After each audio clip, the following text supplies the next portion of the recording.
की रुग्णांनी कसं असावं, खरं तर त्यांनी आज्ञाधारक विद्यार्थ्यासारखं असावं. केव्हाही म्हणजे एखादा व्रात्य विद्यार्थी शिक्षकांना नाही आवडत, तसा आज्ञाधारक जर विद्यार्थी असेल, अर्थात तेवढा विश्वास डॉक्टरांनी निर्माण करायला हवा. म्हणजे ते आदर्श शिक्षकांसारखे डॉक्टर असायला हवेत हे मी मान्यच करतो.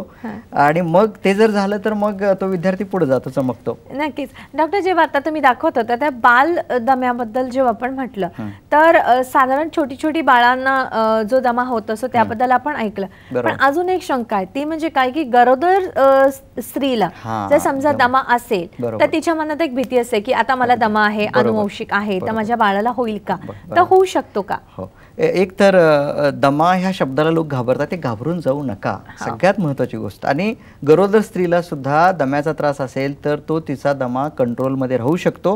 मुलाला किंवा गर्भाला बाळाला दमा होईल का नाही हा डिपेंड्स. म्हणजे त्या अनुवंशिक गुण जे असतात आई वडिलांचे ते जसे येतात तसा दम्याचा गुण किंवा अवगुण हा येतोय की नाही डिपेंड्स. त्यामुळे मुलाला बाळाला दमा होईल या विवंचनेत राहू नये. झाला तर त्याच्यावर कंट्रोल होतो. पण गरोदरपणात कुठल्याही प्रकारचा खोकला, कुठल्याही प्रकारची धाप ही होऊ नयेसाठी यासाठी ट्रीटमेंट घ्यावी. म्हणजे गरोदरपणातला काळ जो सुकर होतो आणि मुलाला त्रास व्हायचे चान्सेस कमी होतात. डॉक्टर, जेव्हा लहान मुलांना दमा होता ना तेव्हा त्यांचे जे पालक असतात ते अधिक चिंतेत असतात, असं तुम्ही जसं म्हटलं ते अगदी खरं आहे. तर त्याच्यामुळे त्यांना प्रत्येकाला असं वाटत असतं की समजा तर माझ्या मुलाला दमा झालेला आहे तर साधारण किती कालावधीपर्यंत त्याला औषध द्यावं लागेल का, आता हे कायमच चालू राहणार आहे, त्याच्या मागे चक्र काय असतं नेमकं? आम्हाला हा वारंवार विचारण्यात येणारा प्रश्न आहे. क्लिनिकमध्ये ज्यावेळी बाळांना घेऊन येतात पालक लोक, ते त्रस्त असतात, तर ते म्हणतात कधी बरं होईल, उपचार कधीपर्यंत, शेवटची तारीख सांगा, आणि माझ्या मुलाचा बरा, माझ्या बाळाचा बरा कधी होईल कमी.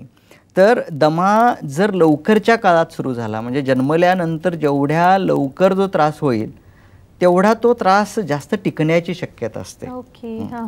दुसरी गोष्ट, जर अनुवंशिकता जर जास्त तीव्र असेल, म्हणजे दोन्ही पालकांना आहे, त्यांच्याही आईबाबांना म्हणजे आजी आजोबांना पण आहे, तर तो राहण्याची शक्यता जास्त असते. तिसरा भाग, उपचार जर नीट घेत नसाल तुम्ही किंवा मुलाला देत नसाल तर त्या बाळाचा दमा वारंवार त्याला अटॅक येत असेल तर तो पुन्हा बळावतो, त्याला वारंवार इन्फेक्शन्स होतात. वय वर्षे 8 पर्यंत म्हणजे 0 to 8 इयर्सपर्यंत श्वास नलिका आणि श्वसन संस्था यांची वाढ होत असते, यांची डेव्हलपमेंट पण होत असते. तेव्हा 8 वर्ष वयापर्यंत या मुलांना सांभाळावं लागतं. म्हणजे या काळात जर वारंवार इन्फेक्शन झालं, जंतुसंसर्ग झाला तर दीर्घकालीन परिणाम तरुण वयात भोगावे लागतात. तर वय वर्ष 8 पर्यंत जास्त, म्हणजे डोळ्यात तेल घालून राहावंच, पण 8 पर्यंत जास्त. आणि मुलाला जेवढ्या लवकरात लवकर उपचार द्याल, जेवढा जास्तीत जास्त उपचार चांगला द्याल, तेवढा त्याचा दमा लवकर निघून जायची शक्यता असते. आपण एक फोन घेतो, नीता आपल्याशी बोलतात औरंगाबादहून. हॅलो, नमस्कार. हॅलो, नमस्कार बोलते. नमस्कार मॅडम. माझा मुलगा 8 वर्ष पूर्ण झालेले आहे. तो शाळेत आता नाहीये तर त्याला आता पकडायच नाही, पण जेव्हा तो शाळेत जातो तेव्हा आमच्याकडे थोडा कच्चा रोड आहे, तर तिथून गेला की त्याला खूप खोकला येतो. तो रात्रभर असं त्याला खूप धास लागते आणि घरघर आवाज येतो त्याचा. आणि घरामध्ये म्हणजे त्याच्या वडिलांच्या आजोबाला होता, तर शक्यता आहे का आणि निदान कसं करावं? आम्ही डॉक्टरांकडे दाखवून आलो तर डॉक्टर म्हणतात सध्या काही त्रास नाहीये, तर कशाला चेकअप करायचं? ठीक आहे नीताताई, तुमच्या प्रश्नाचं आपण नक्कीच उत्तर जाणून घेऊया डॉक्टरांकडनं. आपण घेतोय छोटासा ब्रेक.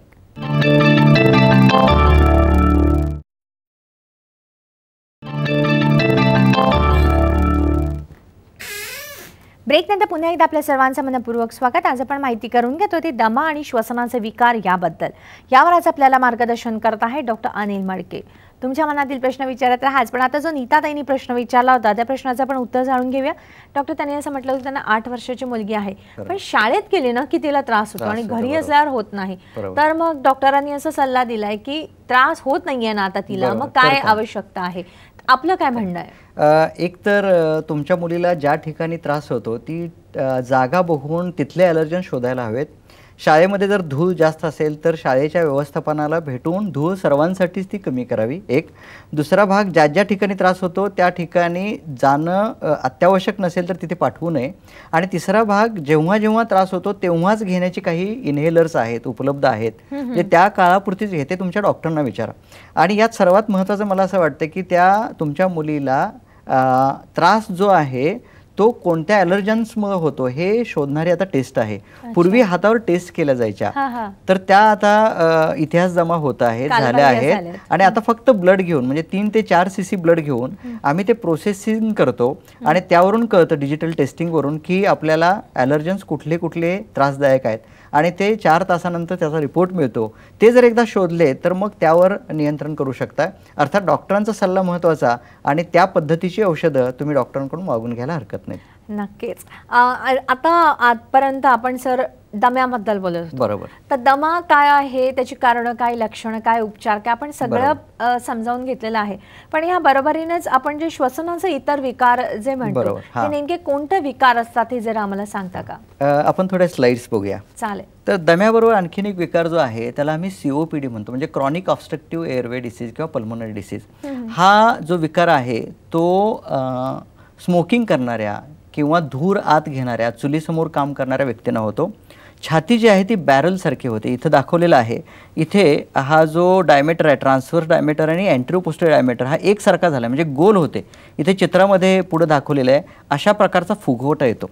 म्हणजे अशी छाती ज्यांची असेल त्यांनी आपल्या डॉक्टरांना कन्सल्ट करावं. काय होतं, फुफ्फुसातले जे वायुकोश आहेत ते मोठे होतात आणि ते मोठे होऊन राहतात. म्हणजे साध्या भाषेत सांगेन की आपलं फुफ्फुस असतं स्पंजासारखं आणि ते होतं बत्ताशासारखं. हा, म्हणजे स्पंज आत जातो दाबल्यानंतर, बत्तासू नाही जात. म्हणजे वायुकोश फुगून राहतात आणि आत आलेली हवा आत राहते, बाहेर सोडली जात नाही आणि त्यामुळे हळूहळू हा विकार वाढत जातो. दम्याचा त्रास कंट्रोलमध्ये येतो. COPDचा त्रास औषधं घेतल्याशिवाय कंट्रोलमध्ये येत नाही. काही लोक अगदी वीक होतात आणि त्यांच्या अशा ह्या छातीमध्ये असं अगदी वीकनेस असतो, न्यूट्रिशनल डेफिशियन्सीज असतात आणि ते फारच कृश दिसतात यामध्ये.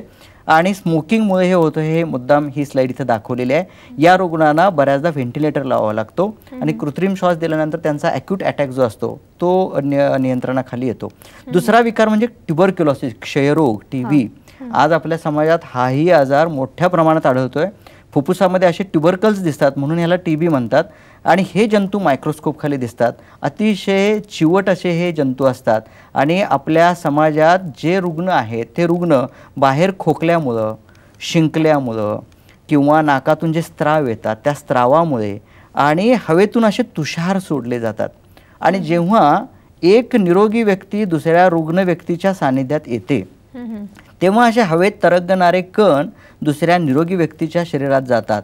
म्हणून आम्ही सांगतो की रस्त्यावर थुंकू नका, रुमालाशिवाय शिंकू नका. आणि मग असा रुग्ण तयार होतो, अत्यंत वीक, अशक्त, जेवण जात नाही, भूक लागत नाही, संध्याकाळचा ताप येतो. असे रुग्ण लहान मुलांच्या मध्ये मानेवर गाठी येतात. तर थुंकीची तपासणी करून या आजाराचं निदान करता येतं. उपचार 6 महिने नीट घेतला तर हा आजार बरा होतो. आणि एक महत्त्वाचा आजार म्हणजे कॅन्सर, फुफ्फुसाचा कर्करोग. याला आम्ही ब्रॉन्कोस्कोपी करून, हा एक्सरे मध्ये दिसतो, ब्रॉन्कोस्कोपी करून याचं निदान आम्हाला करता येतं. नक्कीच. डॉक्टर, आपण ही पुस्तकं लिहिलेली आहेत. एक आहे दमा, कारणे आणि उपचार. हे लिहिण्यामागचं काय कारण होतं सर? याची आता 4थी आवृत्ती संपलेली आहे आणि पहिल्यांदा जेव्हा प्रॅक्टिस मी सुरू केली 1992ला, ते रुग्ण मला प्रश्न विचारायचे की डॉक्टर मला ह्याची उत्तर द्या, त्याची उत्तर द्या. हे असं का होतं?